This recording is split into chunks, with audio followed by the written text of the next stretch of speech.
Longest open ever.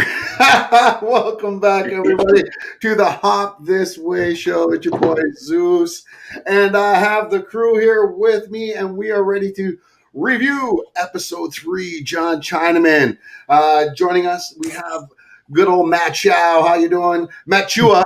I was about to correct you. Oh, come on. I haven't done that since episode 1. Oh, come on. I've been here since day one. How dare you? I know. And Stephanie, we got Stephanie here, and I don't have your full name in front of me, so I can't say it. Oh, yeah. Young Pratt. I got the lovely hyphenated.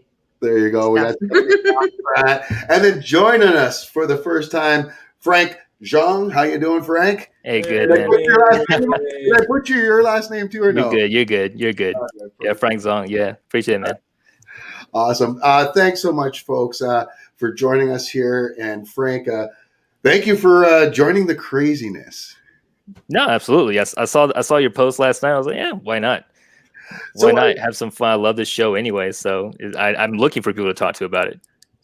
And that seems to be the thing. Everyone we all talk to about this all seem to be on the same bandwagon. If they've watched the show, they're just trying to spread the word and tell everybody how great this is, which just kind of lends to how brilliant of a show this actually is. You know, that people are going that far out of their way. And it seems to be like, you know, a 99 percentile of people that are actually who watch it that really do love it.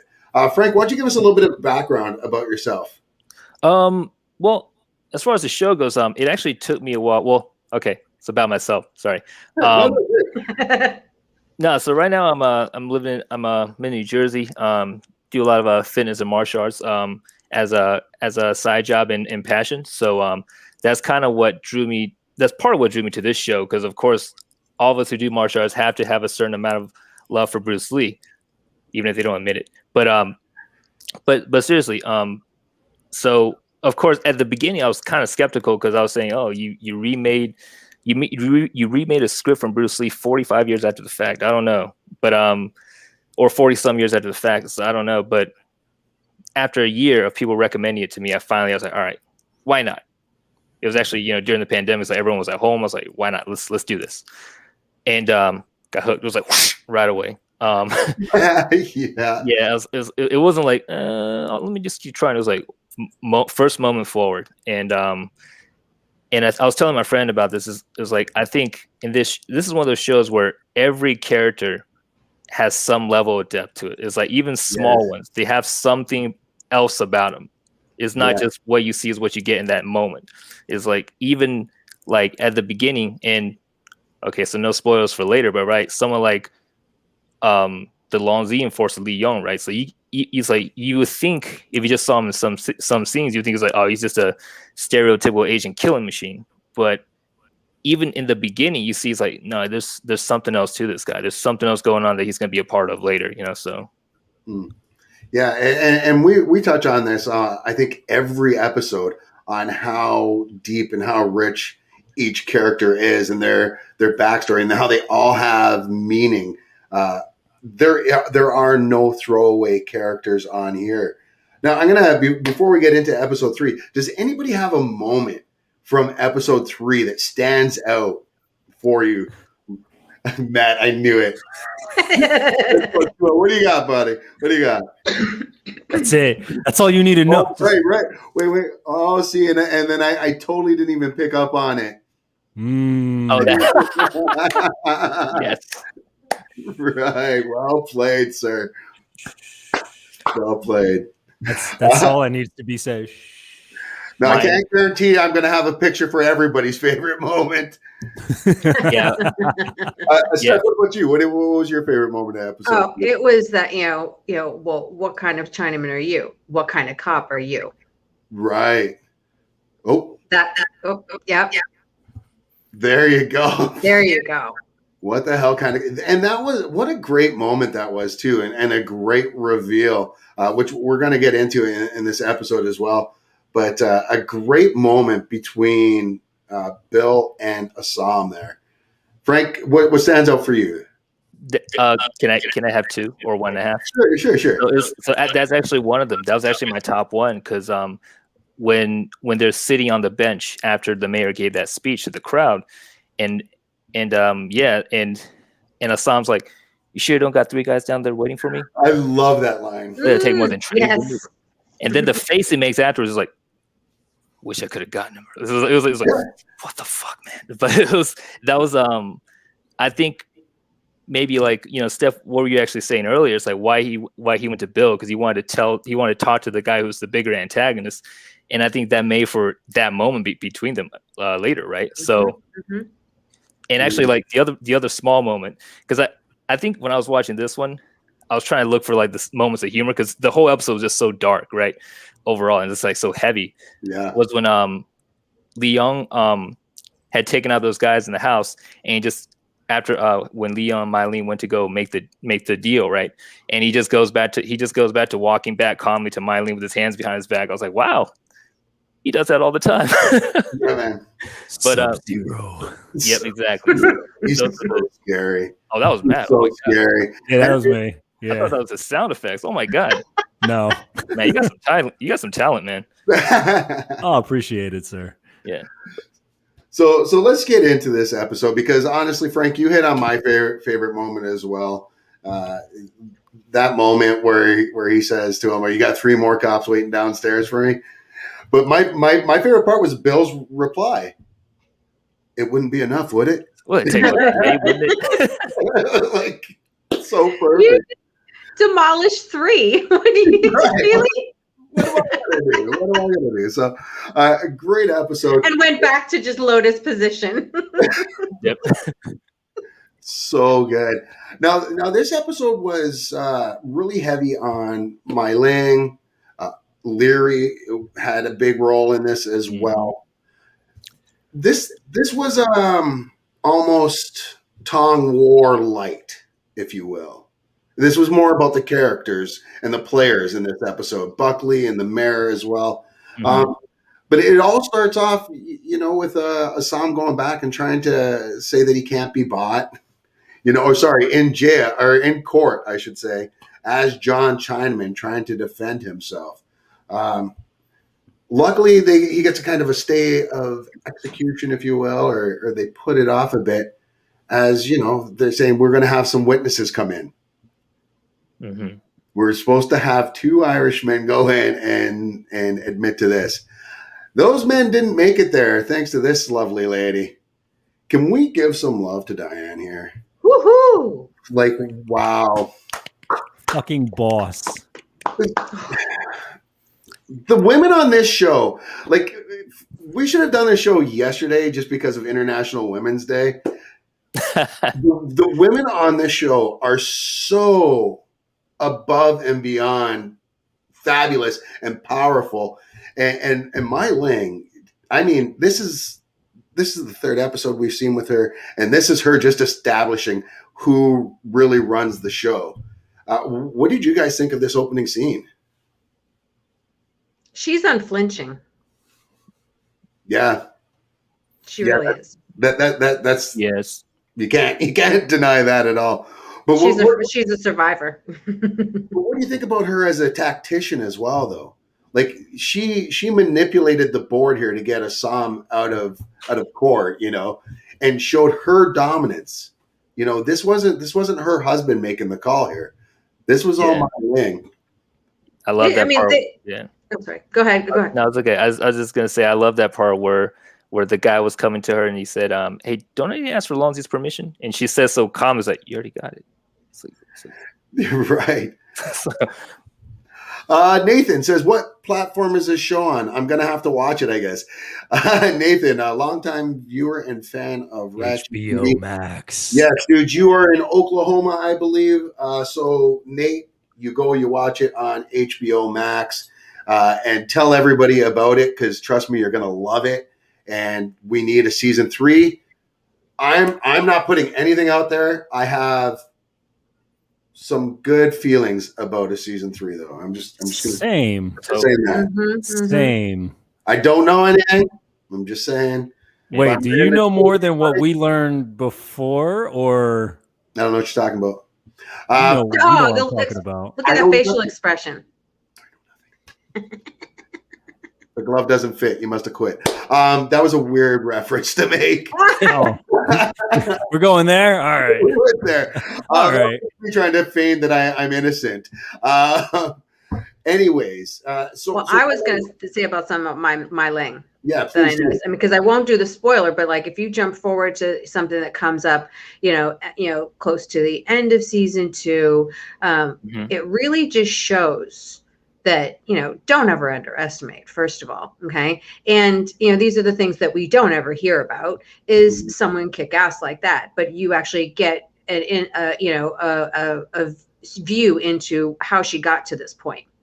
So she's no dumbass, excuse my language, but guess what? I mean, what am I talking about? Matt, please. Yeah, like it's all on. It's all I forgot. I'm like, oh yeah.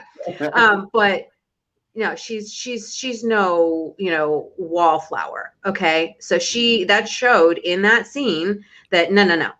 She's got more cojones than how many, okay? Because she just took charge. She learned from her husband. She learned from, all of that. And you know what? She formulated into her own. And you can see that she is, the tactical side of her. But the other part is, you said it, getting into the characters instead of the tongs, okay? The whole tong conversation. Back to that. She's still head of a tong, pretty much. She's, enforcing her place. She's finding her little, flexing her muscles, but she's still a big sister. Yeah. Yeah. Which is, that's it. It's like, so that scene slips in where she's there and rewatching that scene and how she moved to give that threat. And the child that she was holding never knew that she had the weapon against her head. The level of, you realize who you're fucking around with here. Okay. And that's what I saw. I'm like, okay. So, yeah, Matt. She's a force to be reckoned with. Really. For sure. Matt? She's a scary woman. I mean, you are a wordsmith. If you really just kind of break it down, like she's a very scary woman. She doesn't speak unless like it really has a lot of weight to it. Like she does not, she doesn't fuck around like in the slightest with her verbiage, with her actions, with how she carries herself. Everything's done so purposefully and so, oh my God, it's like a fucking architect just in the making. It's crazy how she just, and you see it as it's funny because we're only on like episode 3, but we've all watched everything, so it's just like it's so hard to like jump up and be like, because this and this and this and this and this and this, but without spoiling for the future shows. So I'm gonna narrow it down to she's a very scary woman. Yeah, she's definitely very scary, and she has got one of the scariest badass bodyguard / booty calls in Joe Sub-Zero. Frank, tell us what you think of Joe Taslim in this role, and especially in this episode here as he's showing his loyalty, flawless victory. His loyalty to Miley, and also his concern for the group, right? Like, because I just jumping back one episode, friendship. That's amazing. I'm just gonna keep talking because I want Matt doing that. But just the fact that he's starting to, you could tell that he's not just a hired hand. He's not just a guy that drags him away into the dark, and then the next thing you see, he just comes back walking, right? But also the fact that I mean, Joe Taslim was like what, Olympic level judoka. He's been in like the race, so he just looks amazing when he does the action sequences, and I think he's able to. What I thought was pretty cool with him in the Leon character is that he made him like almost like a believable person, even though his abilities make it seem like he doesn't seem like a real person almost. Yeah, and he's so chill, which is why he's Sub-Zero. This is what I'm coming with today. Did anybody bring any molasses? What I'm coming with today for this. Flawless victory. No, so they are. We're already starting to see though with Maya Ling and Joe's character that they're starting to do that power play. Oh yeah, to take over. So when you're watching this, what are you guys thinking at this point? Do you guys the first time around, because we've seen this millions of times, but can you remember the first time? Were you already cluing in that this is what was going to happen? That they were going to take over? I didn't think Joe Taslim's character was like I didn't want to call him stupid or anything, but I didn't realize he possessed as much of this like hidden intelligence as you later on see. In the first 3 episodes, obviously you're just kind of like, all right, he can fuck somebody up and just kind of walk away and not bat an eye at all. Like he'll sleep soundly the next night, just be like, no big deal. Yeah. But then later on, I'm just like, this man's. Now I see why he never speaks. He's always thinking. It's crazy. Thinking. Sorry, that was my Macho Man, which I had no place. Oh yeah, the Macho Man. I'm sorry, the G stands for geek, just so you know. Or the G stands for geek. And I'm also a geek too. Do you see my back? Yeah, it's all the Joker. Snap it to a Slim Jim, brother. There's no control in that. Once it gets to this point, we try to feed some medical grade marijuana from Canada straight to them. They just leave me alone. That's all it is. I just like how like his head wasn't moving, but his body was like moving underneath it. I was like, while he was talking about the Joker post, I was like, holy shit. Wait, really? Oh, yeah. I need that replay. So let's get back to court. Let's get to court. So things didn't turn out as they wanted. Mai Ling pays a visit to the Irishman at home, and then the next day in court, obviously Assam's lawyer says, "Hey man, they're not here. You gotta let my guy go. It's just the way. That's just the law." And of course, the judge, who already seemed to be on Assam's side, which was really nice to see. Yeah, was more than happy to say, "Yeah, well within his rights, you're free to go." And then this was one of my favorite scenes, at least cinematically, was seeing this. Just that little smirk. Mm-hmm. It was so good. And he knew what was coming. And we all kind of started hearing the rumbling and everything. We see Leary in the background, of course, losing his mind. And then the mayor and Buckley go downstairs and try to play damage control. We see everybody's most hated mayor there. I hate that motherfucker. Yeah, man. And I think it's only fitting that his last name's Buckley because it's like the worst medicine of all time. Like everybody hates taking Buckley's medicine. And of course, the mayor just has to be that hard to swallow as well. But he incites the mob here a little bit, or at least calms them down and says, "Hey, I've got this under control. We won't let any of these foreign influences." He never says Chinese though. And Buckley kind of has it out with him over that. When you guys are hearing that, what are the emotions going through you guys the first time when you're hearing Buckley saying, "Hey man, this needs to make this about the Chinese"? Oh, I pretty much said fuck Buckley from right from the get. But it was like a little glimmer of hope for the mayor. There wasn't many of those, but it was one of those where I was like, maybe he's not that. Oh no, he's still a shithead. But he almost had me on this episode. I was like, oh, possibly. He spoke very well, but yeah. Yeah. What about the rest of you, Frank? What did you think hearing that? Yeah, no, it's it did make me think of a lot of ways that people code language, right? And it's just. And it was just the fact that, and I guess this also goes to show what I was talking about at the beginning. It's like every character is very well played, and they have something else about them.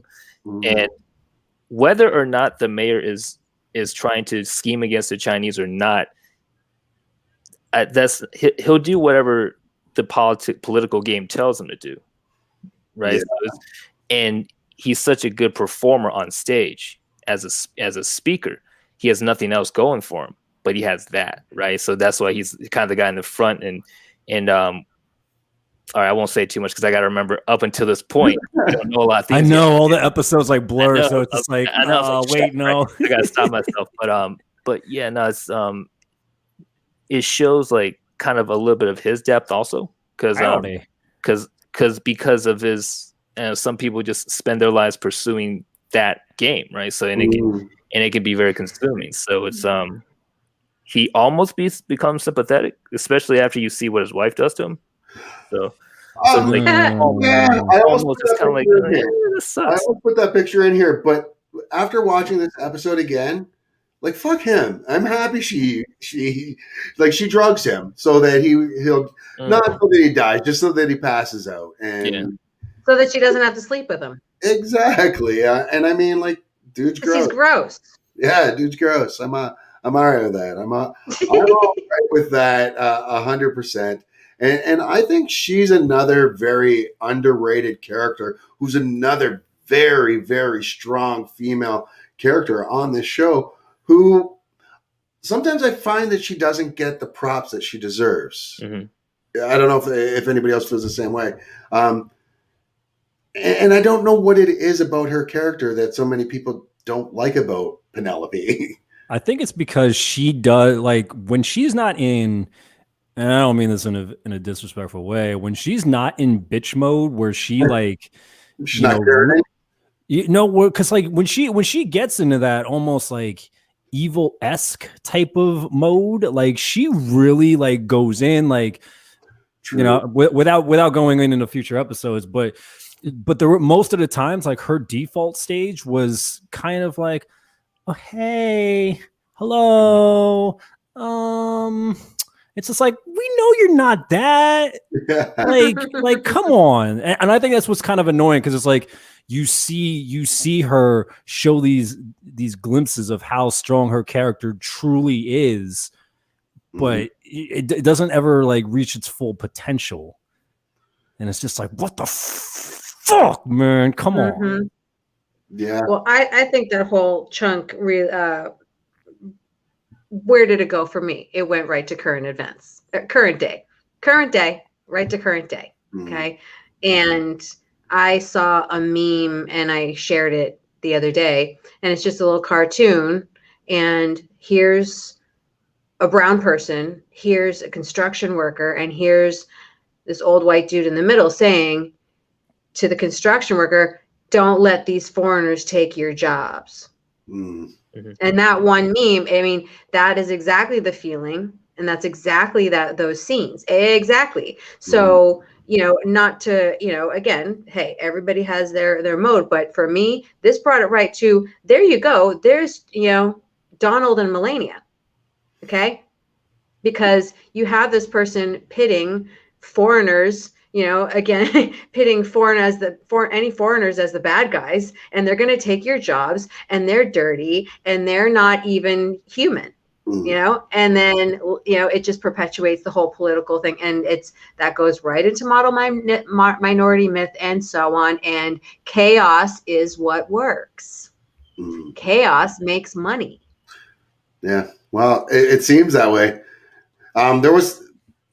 It seemed like there might be some chaos coming at the end of this kind of scene too, once he's found not guilty. Now, Bill has a moment he has these moments throughout the series, I find, where these redeeming moments where you're like, oh, Bill, I really started to like you. You say some funny stuff. And this moment between the two of them, Frank and I both touched on it. Great.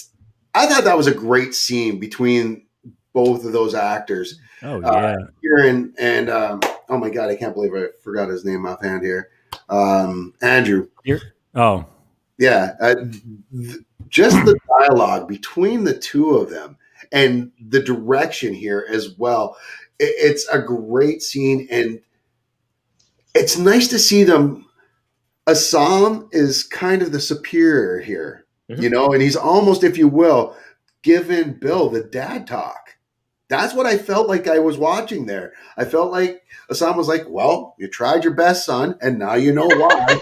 I'm the old man, and you're forever the child, you know? And that's what I see right here, especially the smirk on his end is like, you're right, it wouldn't have been enough. Nah, these were like the two best roasters going up against each other, and they were all just like kind of holding back. It's just like, yo, you know, I have your ass, right? Yeah, you might, but I'm gonna get you. I'll take you with you. Try. Pew pew. At this point, even Bill knows. I think by this point, after finding all those men that he planted for Leary in the cell with Assam and finding them all knocked out, the shit kicked out of them, not one of them murdered with the knife that Assam could have used, which he kicked right outside for Bill to see. I mean, I think right there he was like, "Oh shit! All right, no, you know what? I ain't fucking with this guy. Like, this guy is legit, and I've never seen anybody else like that." Fucking Bill, Robert. Fucking Bill. I don't know who Robert Anderson is, but fucking right, fucking Bill. There's so many ways you can interpret that. Is it like fucking Bill or fucking Bill? Fucking Bill. Fucking Bill. But also notice how when they're still, when Assam's still in the cell, you talked about, he could have actually used those knives. He could have, done any number of things. And again, back to him being the one who's superior, it's the dumbfoundedness that Bill had, that how do you speak English so well? So realizing that not only can this guy kick ass, okay. Right. Oh, he can master 2 languages. Go figure. Smiley face. Gee. Yeah. So yeah. It was pretty good. I love the relationship right there. That's kind of brewing. It's a hate. I don't even want to say a love-hate relationship. I want to say it's a tolerate-hate relationship. It's a hate. I mean, they have a lot of mutual, like throughout the course of the next 2 seasons, where they have interactions that are mutually respect. I think might be a little too strong, but you don't piss on my side, I don't piss on your side, is what I find. Like dislike, tolerable, acknowledge each other, right? Yeah, exactly. So after this, Bill sends him out the back, and he's picked up by his boy Chow, of course, played by fucking Chow. Everybody's favorite. I love him. Hoon is royalty. I don't care what anybody. I don't care what show it's on, what movie. That man is the man. He should get Samuel L. Jackson treatment on every set that he goes on to. People should just be kissing his ass. That's the way I look at it, because he's that good. But this is where Assam finds out that it was Mai Ling that actually sprung him. Chow tells him in there. But it was interesting to find out, though, that Chow didn't know that Mai Ling was actually his sister at this point. Like, he didn't know if it was a little fuck toy or what. What was going on between. True. But it was interesting to see. Now, is this the last time that, like, I was thinking at this point, I'm like, oh my God, they're going to make up. Mai Ling and her brother are going to make up, but she tells him to leave, and of course he doesn't. And are we surprised where he ends up next? Yeah, that next scene, like where do you want to talk about the kind of like the peak of that scene, or do you want to talk about like right before? Well, let's just talk about the whole scene leading up to it. Let's talk about just the celebration of Assam being released. Who wants to start? Frank, go ahead. Yeah, no, it's it brought in like another interesting dynamic that we have up until that point with Assam and Bolo, right? Because like Assam is his fresh new face, and going back to episode 1, when Bolo said 3 bulls by this guy, it's like, I don't think so, and Assam says something like, well, that's why obviously they don't pay you to think, and Bolo tries to do the bully routine, and Assam doesn't back down. So it's like Bolo's probably not used to people not backing down from him, right? He's the biggest, baddest dude there. So Yellow demon. Demon. The yellow demon. But oh, this is so creepy. But yeah, it's just and you see, in episode 2 when they almost had a fight right before they took out those Long Z guys.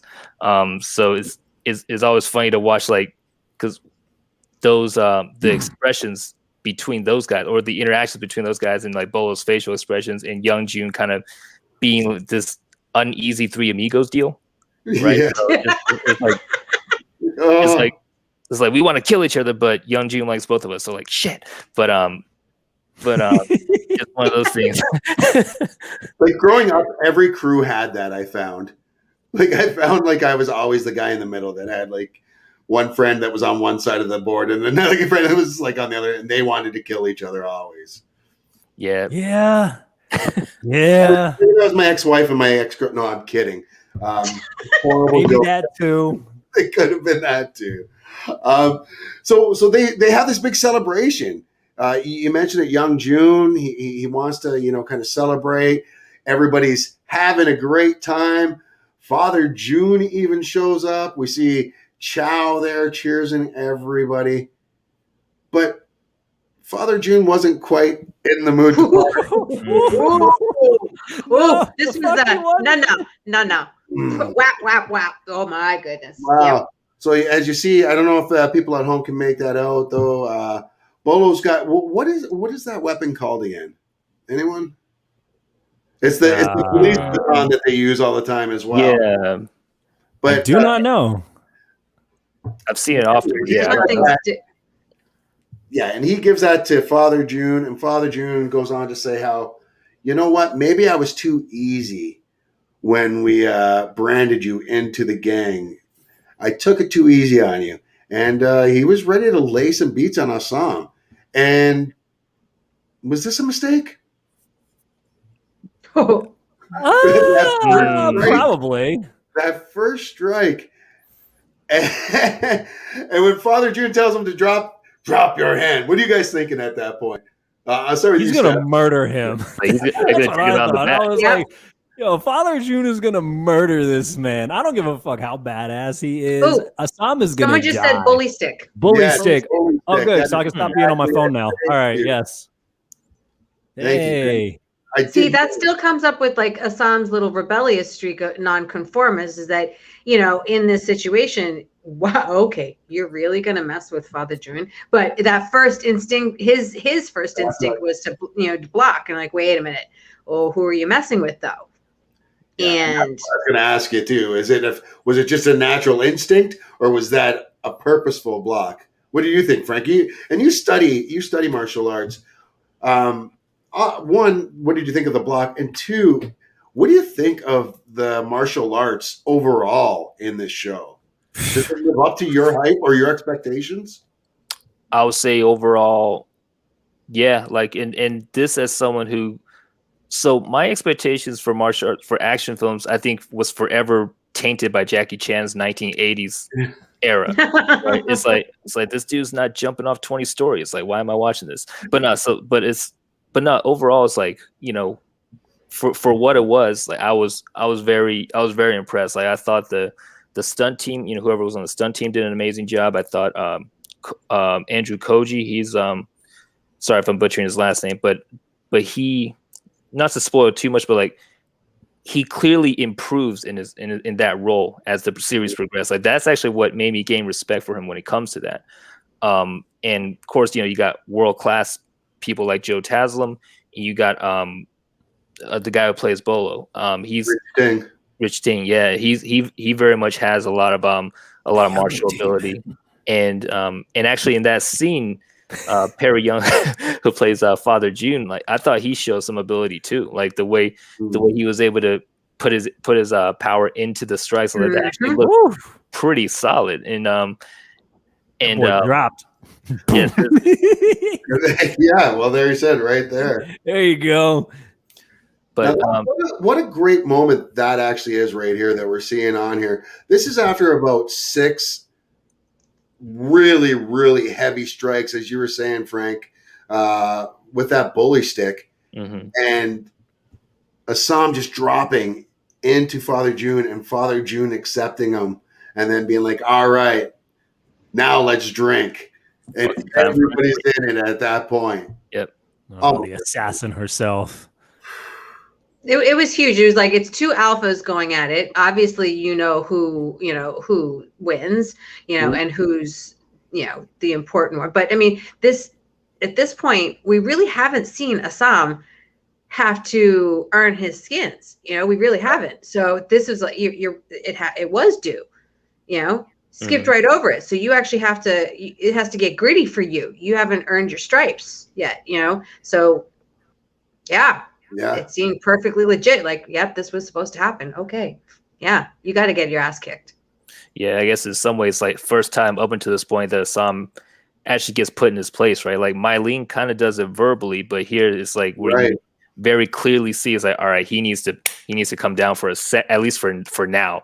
Right. And it was one of those things where during that scene, one of the things I would notice too is like the people's facial expressions in the background, right? You can see some of them just going, ugh, and some of them, and Young Jin was like, yeah. And Bo just sitting there like, this punk ass. So good. And we're seeing it right there. And I think I just caught this at the bad point, at a bad spot. But yeah, you're right. Young Jun's usually in the back and just has that crazed look in his eyes, like, oh yeah, prove him right. Prove him wrong. You got this. Oh yeah, Tobin is so great. Perfect for that. Hell yeah. Like so everybody is cast so perfectly in this, and I feel like we gush over this every week, but if we didn't, like, we wouldn't like the show anyways, right? Yeah, like, exactly. That's the whole point, right? You can't not ever go without a show, at least so far what we've done, without talking about how talented the actors are, how amazing the storylines are, how heavy-weighted the characters are. Like, it just never goes without saying. Like, these people need to get their props every fucking chance that they get, because it's a testament to the show how truly well written and produced it all is. It's fantastic. Yeah, it really like also like he's not a pitcher, but like definitely I mean, we've talked about in the group already, right? Like, shout out to Brett Chen and the stunt team. Like, I remember watching him on Deadliest Warrior as a samurai, but like he was I was come on, he was one of the samurai on Deadliest Warrior, and so I remember looking, I was like, oh man, this guy's got some for real deal ability, and yeah, no, glad to see him do this kind of work, because I think a lot of that credit has to go to him, and I'm sure they have a role in like choosing who is on there, right? Like the people who even the people who are cast, they're not just fit for the camera. Like, you can see them do the movement to pretty solid levels. Like, I didn't know that Jason Tobin had that ability. Like, I didn't know he had that philicality. It's like, because the other roles I've seen him in, he never. It was like Tokyo Drift. He played like a computer guy. Yeah. Other movies like like Better Luck Tomorrow. It was never that character. So I was randomly on his Instagram, and that dude's like shredded as shit. I was like, hold up, man. Hold on. His back? He put that photo up of, what motivated him, I think, and his fitness journey, and it showed his back is just insane. Tobin. I'm like, hold on. It's insane. It's like this ridiculously ripped. What is this shit? And I was like, come on. But yeah, I was very, very jealous, and I was like, I need to starve myself of carbs from now on. Like, this is absurd. You said it earlier about Andrew, seeing, or maybe Frank, you said it about seeing the progression, his skills progress, but especially after I think maybe the second go around watching the series, just look at his body. Just look at his upper body and the difference in his definition from season 1 to season 2. Season 2 is just whoosh, extra. Not. I mean, you see it. They were saying that he put on muscle for season 1, and then once he realized like how the character was supposed to move, he then leaned out and then got to where he was. And it was just like, oh, that's why you're so ridiculous in season 2. Okay. But yeah, he almost kind of needed to be, because the way that he fucking kills people. Well, yeah, because I think it lends a lot to just everything he does is up close and personal with those daggers, right? So I think you'd have to have more of that lean, slick body that can get in and out quickly, right? Out. He'd do great in a prison yard. Oh yeah. There is one thing I want to touch on one of that celebration scene. It's one of the rare moments of like light heartedness in the series. Like you actually see them just celebrating, having a good time, letting their guard down, and just kind of enjoying the moment. Like there are rare like showcases of that type of like mood in this entire series. So for them to just like, these are fucking badasses, all of them are all conglomerated in this fucking brothel, and here they are just drinking and fucking probably fucking and doing all this other crazy shit. So it's like I enjoyed that. I was just like, that's what's up. Like they actually enjoy life very rarely. Yeah, that's the feeling I have with the rope man scene. But we won't go into that. Season 2. Tease. I see what you're doing. We'll get into that one. I know what you're talking about. Yeah. The rope man, violin man. So this celebration goes on, and of course we saw Atoy overlooking things. And Assam goes to the person that he seems to be most comfortable with after these first few episodes. Does he have a tighter friendship, I'm talking, with Atoy than he does with Young Jun? Right now he does. I mean, even overall, the entire series. I mean, ooh. Yeah. Well, there's a difference here because I would say it different type because she has a different maturity level than Young Jun. Okay, so you see both. You see a closeness with each, but she's more mature. So as things happen, you really see some of that come out in her. You know what I mean? So it isn't you see.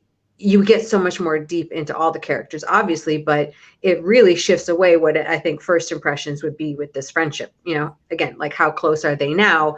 It gets much more deep than that. You know what I mean? It gets more complex than that. And same thing with Young Jun, but in a different way, because now again, Young Jun is second in line, so that's a different closeness. Your buddies, your dudes, but this is also the boss.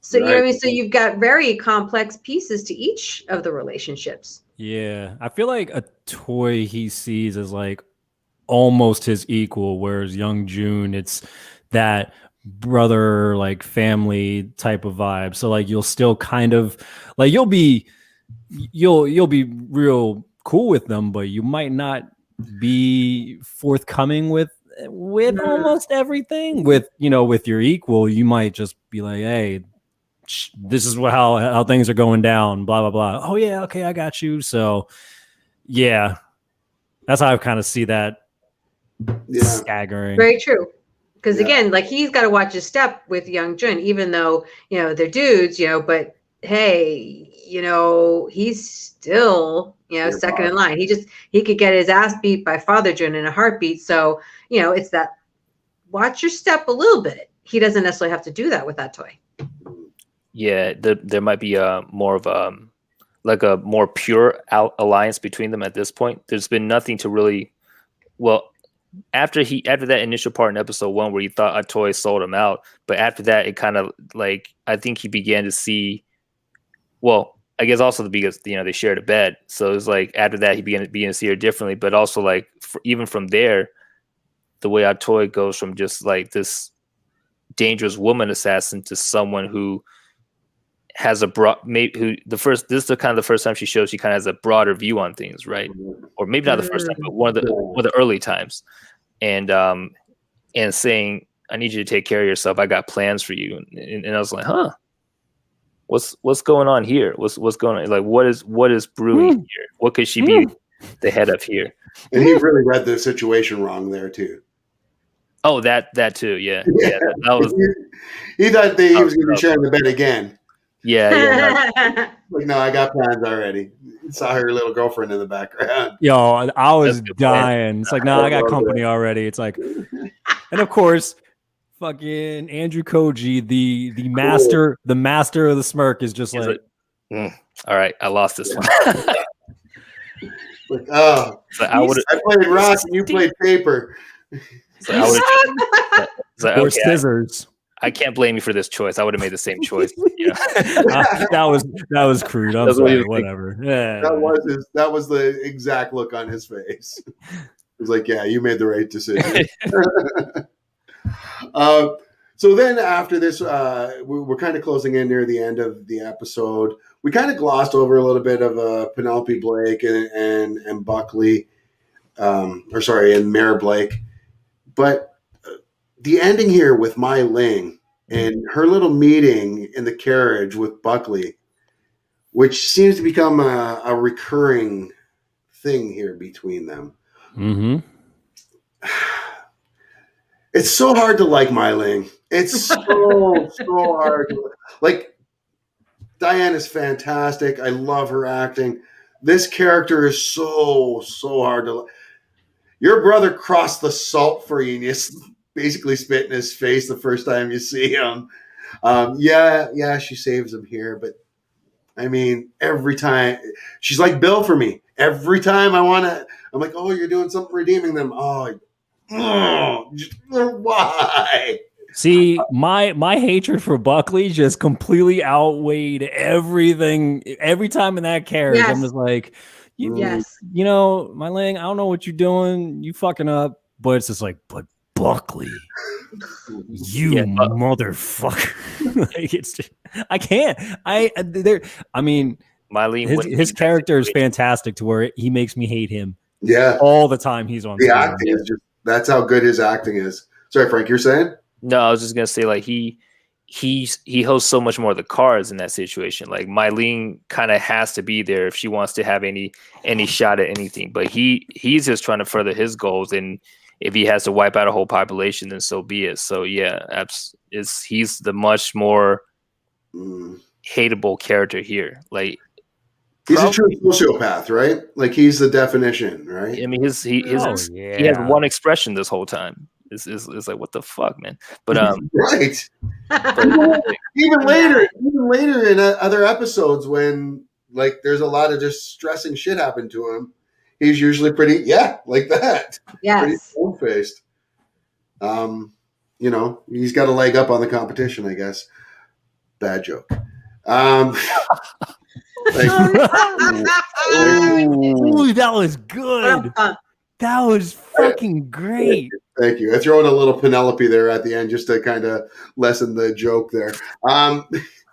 Now, so this episode, you knew it wasn't going to end without Leary having something to say to the Irish boys that didn't show up to court. I don't have the pictures in here, but he does go to their house to pay them a visit, tells the man how disappointed he is in them. And of course, he pleads with them. He said, the Chinese were here. They were going to kill my family in front of my face. And Larry's just not having any of it. And he knows that there's some people in the background. He's like, what's that? And Larry's like, that's the fire brigade. That's to make sure the fire doesn't spread out to the other houses. And then they proceed to set the place on fire with everyone still in it. Of course, they let them get out. And Bill tells them never to come back again. But this is some of the most intense eye acting I have ever seen in my life. Seriously. Yeah. There's so much going on in I just got chills right there. And I don't know if the flames are CG. They probably are afterwards and edited in later. But I mean, there is so much. You could see an entire internal dialogue going on in his eyes. To me, one of the best actors on this show. Mm-hmm. Dean's he's fabulous. Mm-hmm. What did you guys think watching the end of this? Coolest walk away from a fire ever. Look at that. that silhouette, right? Like that's straight out of that. 1980s Michael Bay movie. That is a background worthy for any laptop, computer, phone screen, anything.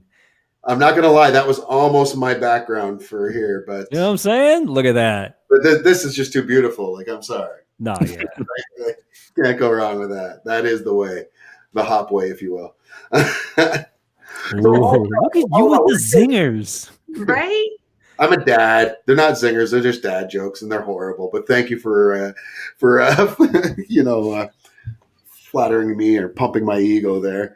Now, what was your takeaway from episode 3 here, John Chinaman? First of all, John Chinaman, what are we thinking of just that term? I've honestly never heard the term before in my life. I've been told this was a common phrase back in the day. Is this something any of you have heard? Frank? Oh, yeah. Yeah. I don't know. I mean, I know that from what I was reading. Bless you. I know that at that time, like, there was a lot of perception of the Chinese as this foreign criminal element. So because of that, I mean, I wouldn't be surprised if there were a lot of arrests of different Chinese, and maybe they were not guilty, right? If it was they probably were likely to be profiled. It's my guess. So, but I didn't know about this name specifically, like just as a way to kind of like make someone just a part of this monolith, and just kind of like turn them into this anonymous thing, right? So, but no, I don't know if that was that a real thing or if that was something they made up for the show. I don't know. Yeah. Yeah. Yeah, Steph. Historically, the amount of parallels, to, really, I mean, think about slavery, okay, where you were renamed, okay, and you were dehumanized, okay, and so for me, it definitely was historically this episode and that whole portion really brought it home, at the court scene, all of it, it just brought it home that, again, all the parallels to current events or historical events that brought us to current events here of why I go on rants with people of why this show is relevant is because it's right in front of our faces. It is right in front of our faces where the folks are pitted against each other. And you literally see the mechanics that go on behind the scenes. And it's just like things that happen now. So there's, it gives you chills. It hasn't stopped, and it brings it right back to where you are in history, and it wasn't that there was just a threat that they were criminals. No, it's that you want to keep them in their place. That's how you keep them in their place. And so you dehumanize them, you strip them of name, and those are all the things that you do to shove them down, and they're the other, and they're the threat. Make them the threat to make sure, again, the conflict. So it was very, very bring everything together to being very relevant. Right. It just also shows the violence that's in store in those that kind of like it's like a hot spark of those mechanisms behind the scenes, right? Like, yes, like Leary at the end, just the way he said it's like they're the fire brigade, gotta make sure the fire doesn't spread, and the guy says what fire, and Leary says nothing, right? So it's and it shows. I mean, up until that point, you obviously know Larry is some sort of boss because he's able to do what he's able to do with sending those guys down the cell. But like, that's the first time you see like something that massive and that open. It's like, oh, this guy is ready to wipe out half the world if he needs to. Yep. Like that's his mindset. So it shows you, and because of that walkaway, it's like it shows you what kind of a threat he could be, and that's where you start to really pay attention. It's like, okay, before that, he can knock a guy out, but this, okay, he's ready to destroy a block. So he is, and he did, right? So, and he came straight. Like, is this around? I don't know about the historical timeline here, but is this around the time of the IRA, or is the IRA after this? Oh, I think Ira is way. I mean, I think. I mean, actually, everything would be a bit after that, but maybe around the inception. Either way, though, we are seeing that. I think that was during Peaky Blinders era, so I think that was 1920s. Also, well after this, but yeah. And we did have Andrew Koji in that as well. Yes, we did. Yes. So this episode as a whole, I kind of found I really did like this episode. I found this episode to be one of those cool down episodes, though. Really, episodes had a lot going on and a lot of action and a lot of sex and a lot of getting their throat cut out. Yeah, it's like that's true. It is less gory overall. Yeah, and this one, and as hard as that is to say, because there is a lot of action in this one, but did we see anyone die in this episode? I don't think anyone actually. A lot of people. No, people get bitch slapped. But man, and I don't mean that as a gender thing. It's a derogatory. Gen X. I'm sorry, I'm trying to lose that part. But no, this episode, it did feel like a very much a cool down episode, and you get that a lot after big episodes and leading into other big episodes. And next week, we get a pretty big episode coming our way with the Yellow Demon. The Yellow Demon. Now we're going to actually have Richie Ting on the show with us next week. Yellow Demon himself. I want to ask you guys this, though, especially with everything going on with Dr. Seuss right now.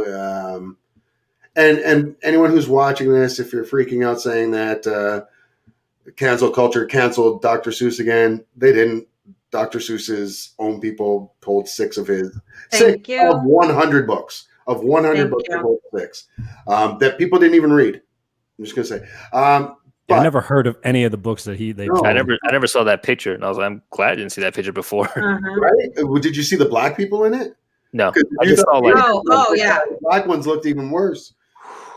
So now, given that, I grew up in this area, and because there's a lot of Christianity, Catholicism, I grew up learning some like church songs, and there was always the Jesus loves all the children of the world, red and yellow, black and white, blah blah blah blah blah blah. I don't know all of it. But the yellow thing, is that how does that make you guys feel hearing that? Because I kind of always felt that was almost like a derogatory term. Yet for me, I'm quite happy.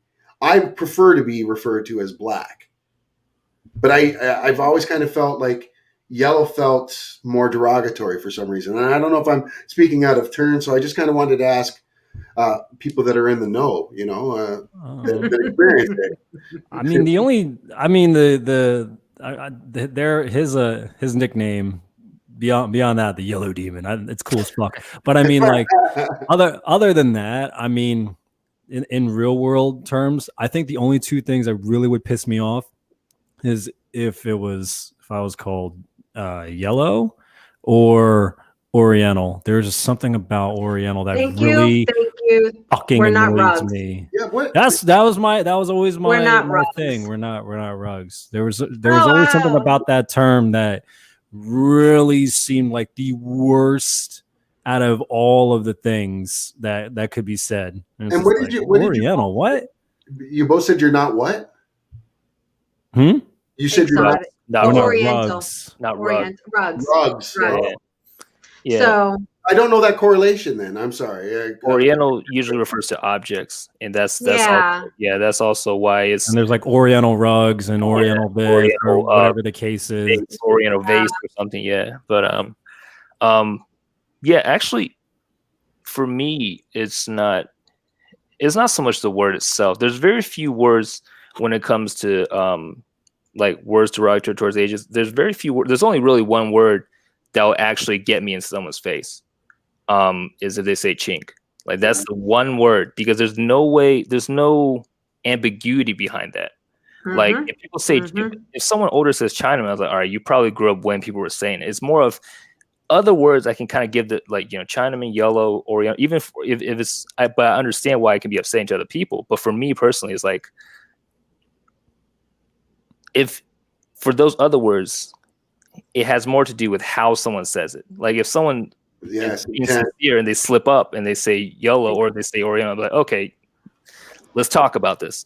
But if someone says the other one, then it's like, all right, there's no other meaning behind that. There was never any other intention behind that word. So that's where that's one word for me. It's just like, no. That's fascinating. Because see, if I ever heard that, it was one of those things where I was like, you're an idiot. Like it never really generated that much of a response to me. It was, but it's interesting that you said like the Oriental one is just kind of like, that was maybe a connotation from back then. It's just a matter of how you say it. Yeah. But for me, it don't matter how the fuck you say it. If you're in my direction and you call me Oriental, I am fucking you up on site. I think for me, I've got plenty to say. Yes, I mean for me, yeah, I'll let her. She should have. I'm looking forward to that, but like, she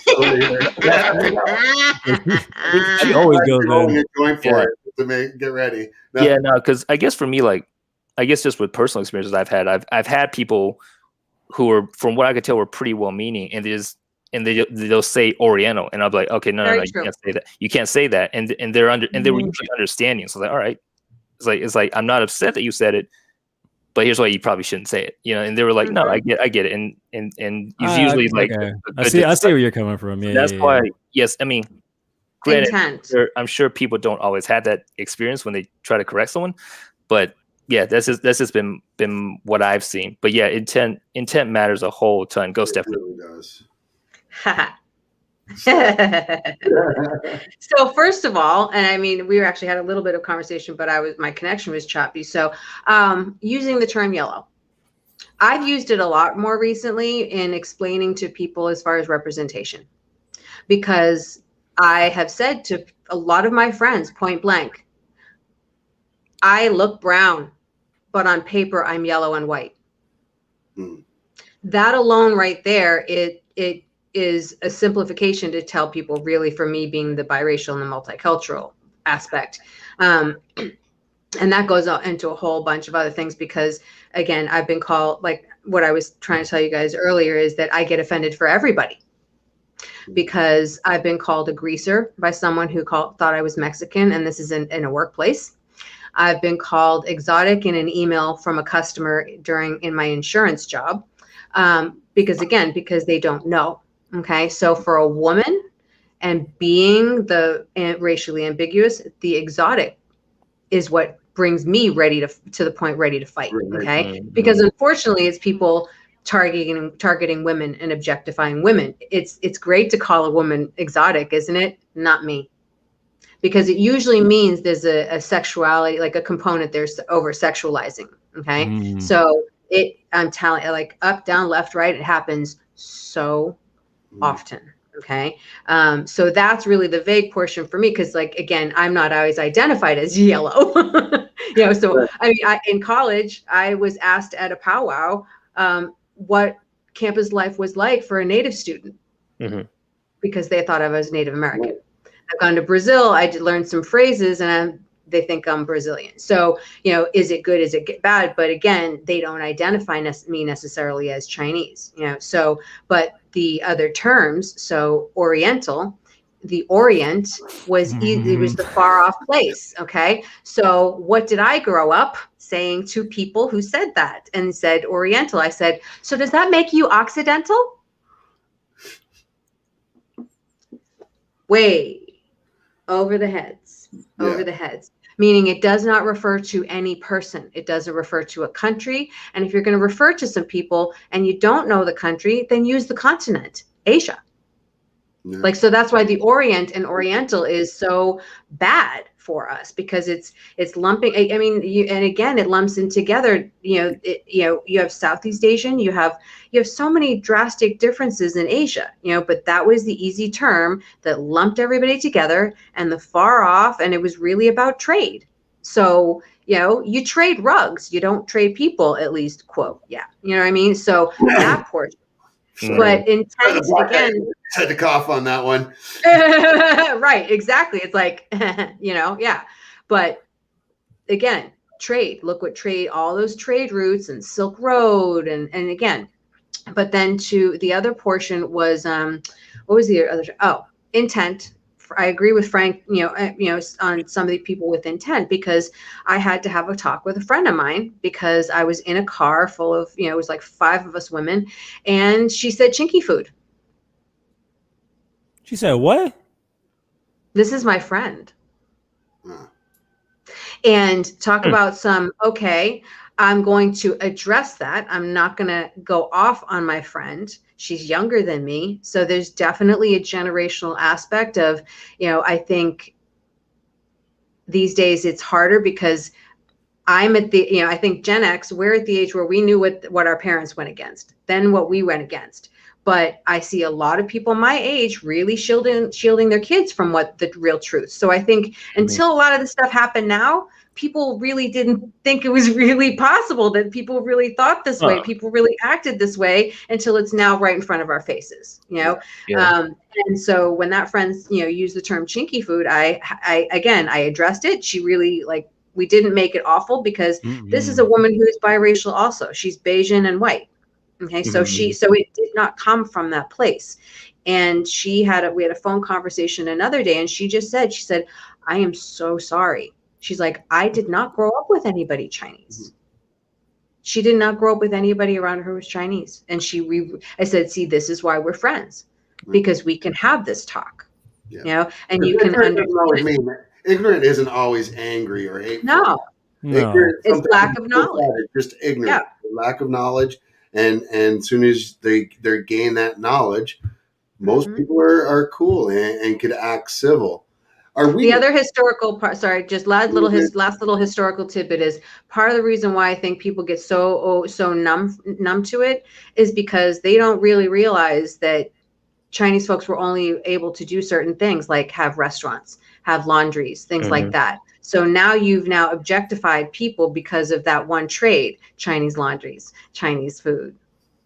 There you go. It's easy, and now it's just become part of a language, and it's easy to just throw it out there. Yeah, push them into it, then make fun of them for doing it, right? So right, which is the worst. Do you think I'm one of those people that think we're always progressing because people are getting more aware of all these issues. Do you think we are getting to a better spot, though? I know that Asian violence is on the rise, and that anti-Asian sentiment seems to be out there at this point. Do you see any silver linings? Do you see any hope for us all kind of getting to that, place of nirvana where we can all kind of finally, to coin a phrase from Rodney King, just get along, I don't know. I think we can. Time, Steph. Go for it. Huh? Go for it. Someone else can talk. Go ahead. I just think, I think we need to have it happen. I think this is needed. It's very needed. I'm having hard conversations with my friends because I am pointing out to some of my friends that there's a huge chunk of the people who are assaulting that are Black and brown. And it's a very, very hard discussion to have with your friends. And I've actually said to them, I said, how many people do you know when we were growing up all around you that normalized making fun of how Chinese people speak? How many people, and I bring this right home to them. I can have those conversations with my friends. And the ones that I can't have that conversation with in Boston, then it's pretty much telling me how this is going to go. Do you know what I mean? And I unfortunately think some of the fracturing is going to happen. And you have social media that makes it even worse. So now you've got a platform for people to write even worse things. So it's really exposing it. I think it's bringing to light how deep it is. And I think it's going to take a good decade, at least, to get past what's going to happen now. Because I see people being more fractured right now. Yeah. More divided because right now I want to protect my peace and I want to protect myself. And that means I'm actually cutting people off instead of the reverse of, okay, we should come together. No, this is bringing out the ugly and really solidifying who I can't be around. Sure. That's what's happening. I'm hopeful. I'm still hopeful. we're looking a lot of things we're looking at from back then. We're looking through 2021 eyes. So there's always this disconnect of what the culture and society and the temperature of everything was back then to what it is now. So certain things like we have more knowledge of, and other things, some people were still ignorant, like maybe just, representation in movies or just slurs and things like that, where right out the gate, it's just like, why, what the fuck? Like to an extent, I get it for maybe that time period, but if we are growing, these things should be changed. Like, that doesn't mean I'm excusing everything that was done from back then because it was still bullshit.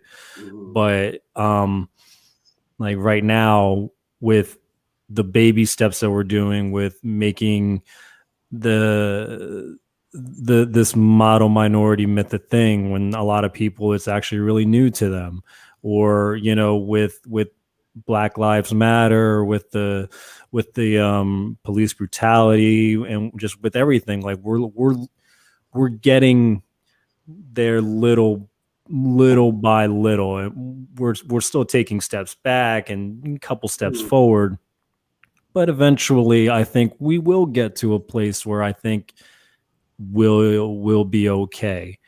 Is it going to happen anytime soon? I hope.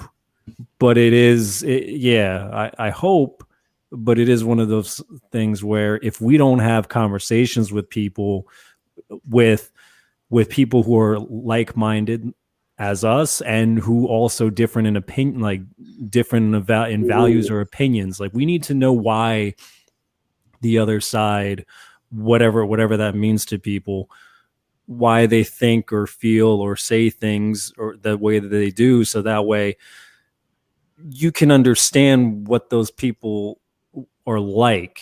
That doesn't excuse them from their shitty behavior or whatever, but now you kind of are like, oh, I see why your mind works the way that it does. Maybe it was environment based. Maybe it was just your complete fucking ignorance. Who knows what it could, who knows what it could really all be, but it's just kind of putting that bridge up and being like, let's see what's happening here. Maybe we're both wrong. Maybe we're both right. Maybe we can learn something. But if there's if one another aren't willing to like learn or be willing just to hear the other person out, it's all fucked, and it's never going to matter how far we progress, because if we're just so ignorant and we put our fucking headphones in or we block in and we don't want to pay attention to what the other person is saying just because it contrasts to ours, then we're fucked.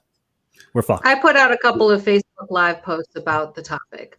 And I said, people, there are deep down things here that I could have a conversation with you about. I'm ready to have that conversation with people. But you're not having the conversation with me, and I'm a Chinese American woman. Right. So, and I've had people literally like, it's like try to pre-qualify me when I'm like, wait a minute, you're talking to me. Hold on a second. Yeah. So, I said it, I put it out there. I said, if you're ready to have a conversation, I'm right here. If you want to learn, have this dialogue, let's do it, but no, I think there's a deep part that you have chunks of our country that they don't want to look at that. I think I would love to say that they're going to, but I think it's going to take a couple more hard years. I really do. Or some people might just be afraid just because they see their ignorance as like, oh fuck, maybe I should have known, and then they just kind of keep silent. So it's maybe it's also harder to kind of to broach that subject, like how you're saying you're throwing the topics out. Let's have a conversation. There might be some people where it's just like, how the fuck do I even have that conversation? Yeah. Do I even want to have that conversation? Like, am I going to get fucking? They might have that inner guilt already built in. Yeah, and it's just like, well, people that I've known for a good 10 years are sending me like one friend, and now she's more of an acquaintance, sent me a Facebook direct message of something, and it was again a meme. I'm like, this was so old. I've seen it a million times, but that was like her oh, I have to show you this because this is the one thing that reminded of you. And it's like, I've known you for 10 years, and this shows me you have no clue how even she's actually contributed to it. So it's like, all right, I've always been this outspoken one. You just haven't been listening. Now, what about Frank? Frank, I'm curious. What about you? Have you seen? Do you see positives coming our way? Or do you think, like, obviously there's still a shit ton of work to do, but what do you see moving forward? Overall, it's I wonder because I wish I had a clear answer of which way I think it's going to go, but I don't, because I hear some people say. I remember there was a speech by Iris Chang. She did the speech I think in 2003, and she was talking about how it's a common perception that we progress over time, right? We become more open, more accepting over time. But her argument was that it's more cyclical. Like sometimes things will flare up if something becomes perceived more of as a threat. You know, during that time, and she talks about that era that Warrior actually takes place in. She was saying in the 1850s to the 1870s, there's a significant uptick in negativity towards Chinese populations because Chinese people were coming over and forming bigger groups, and they were building up more Chinatowns, and they were taking a lot, and they were in the minds of the others folks there, they were taking a lot of jobs, right, on the railroads, in other areas as well, any kind of construction jobs. So I don't know how it's going to go. It's one of those things where that's why it's like I feel like overall this time is a very nervous time because there's a lot of things that we don't know exactly what's going to happen. Like Stephanie was mentioning, social media is like when people can fracture and kind of duck off into their own group or into their own rooms. That can happen. I think social media also has a lot of potential to connect very quickly. Especially, I don't even know what Gen Z is getting into now with TikTok and all those games within those games, Snapchat, all that stuff. So I've noticed that they can communicate very quickly and very precisely. I mean, their attention spans like that, but, but they can spread a message like that. So, but if depending on the message is positive or negative, that's why I'm kind of like, I don't know. I see good happening, I see bad happening. I'm not sure what's going to be the net amount in the end. So it's like, but I do. What does give me hope, if I want to look on the positive side, is that it's harder and harder to believe what any one source is telling you, right? Like, because before it's like each of us had like 6 channels. It's easier to scare us into something that looks different, right? But now it's like Netflix has like 6 K-dramas of its own. It's not that weird for someone to see for someone to see an Asian person now, even if it is through the TV. So it's not. It has the potential to kind of like break down that ice, at least that first layer of ice. True. Do you feel at this point, and I don't know if it's maybe just me because of watching Warrior so much now, but I'm seeing more and more Asian representation across all media, especially here in North America, in Canada, and it feels, me saying this makes me feel like when my white friends say, "Oh, I've got a black friend," but we have Kim's Convenience here in Canada. We've had for years and stuff like that. But do you think that we're at that place where Asians are more accepted on the whole, even though there is that uptick in Asian related hate crimes? Whole as in, I'm saying like entertainment wise, at least, because entertainment seems to be the vehicle that drives the narrative for a lot of people out there, especially in North America. I can't speak of how it is in Europe or in Asia, but I do know here in North America, media is the highest religion there is in two countries. I'll say there's been more Asian acknowledgement. I'm not sure if acceptance is quite the right word yet. But I mean, maybe we'll have to see. But like, because with a lot of the representation is a funny word, because it's like if a person actually represents me, then I have to have a little say in what they're out here saying, right, or doing. So representation. I mean, I understand it's kind of like maybe a little difficult to talk about precisely, but it's like representation as far as a lot of the media outlets recently, it's like, I don't know. Like I'm sure it does have an effect, but I'm not sure if it affects something. I'm not sure if it can prevent like an uptick in violence. You know, it's like I'm not sure if Crazy Rich Asians being a big movie really did anything to improve people's attitudes towards Asians if they had a bad attitude before. Right. So, and like, you know, seeing Kim's Convenience, seeing what are some other well, Warrior, right? Yeah. But even I'm talking more even the integration that we're seeing in what was To All the Boys I Loved before, and shows like that where it's not an Asian movie or an Asian TV show. There's just Asians that are in it, just like I would see in school or I would see walking down the street. It's a mix of everybody, not just Asians, not just blacks, not just white. It's and it feels like I'm seeing. Geez, and I'm going to go to WandaVision just because it's so recent. Jimmy Woo in there, and it's not the typical, math genius or tech guru. Jimmy Woo is Jimmy Woo. That's it. But they've been there. Margaret Cho did a show. She had her own show, and then that didn't do as well as what Fresh Off the Boat. So they've been there. It's just whether actually someone is uplifting them and paying attention. To me. Is it celebrated? Is it pointed out? And, if you're not showing that this is like a need and celebrated, I think it just goes back to, think of how Daniel Day Kim is angry and speaking out. It's like before this, he's already been there. He's been on these shows, but was that uplifted as, okay, look at how many Asian characters and Pacific Islanders are represented in some of these shows. Has that been discussed? No, it hasn't been a topic. Some of us talk about it. I think some don't. So I don't think people realize that it has been, just the same way you see so many, one race couples, but now all of a sudden you're seeing biracial Black and white couples. You're not seeing Asian and white. See what I mean? So I think it is a progression. Well, I've got a lot of friends actually here that, like, I have a lot of white friends that are married to Asians. Yeah. Well, I shouldn't say a lot. Like I definitely have, I would say at least 5 though that are married to either Filipino or Chinese.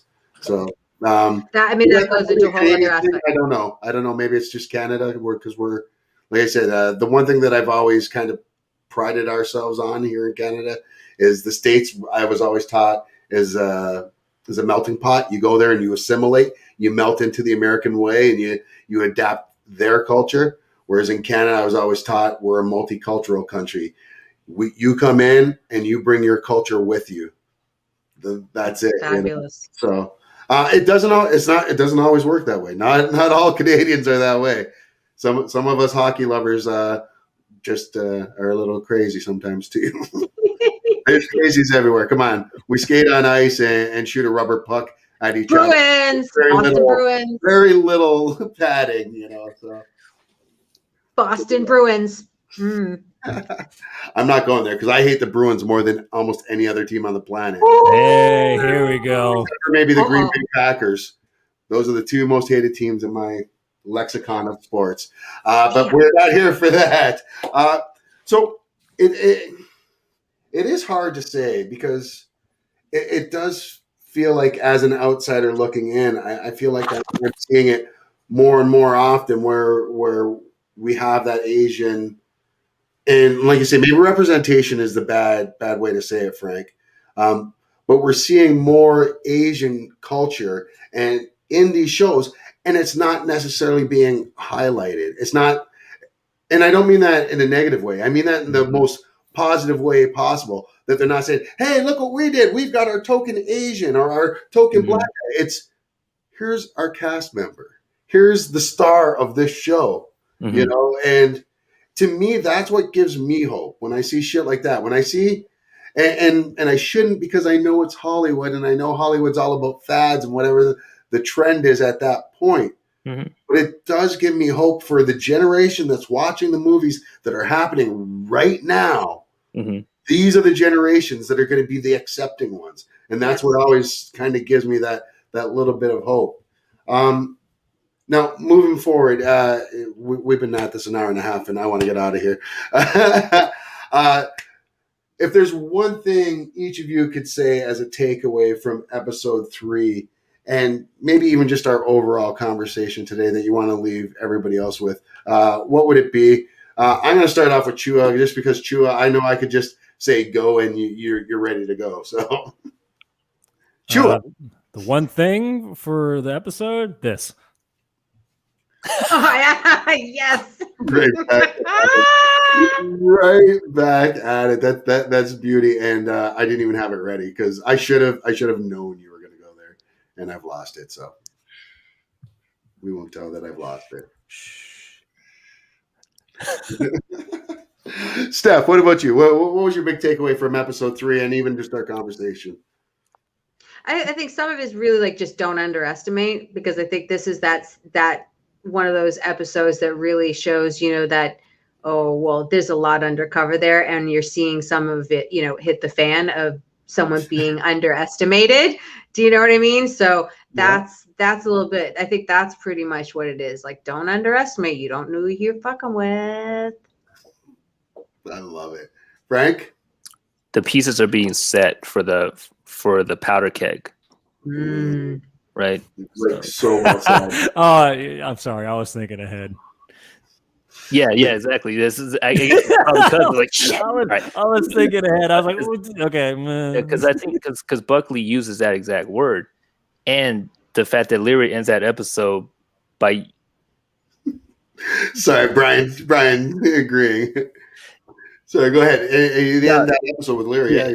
With Leary setting fire to the block. So it's like this is in some way, I don't know if they intended it this way, but it's like it's a symbolism in some way, right? It's like this is what is going to become.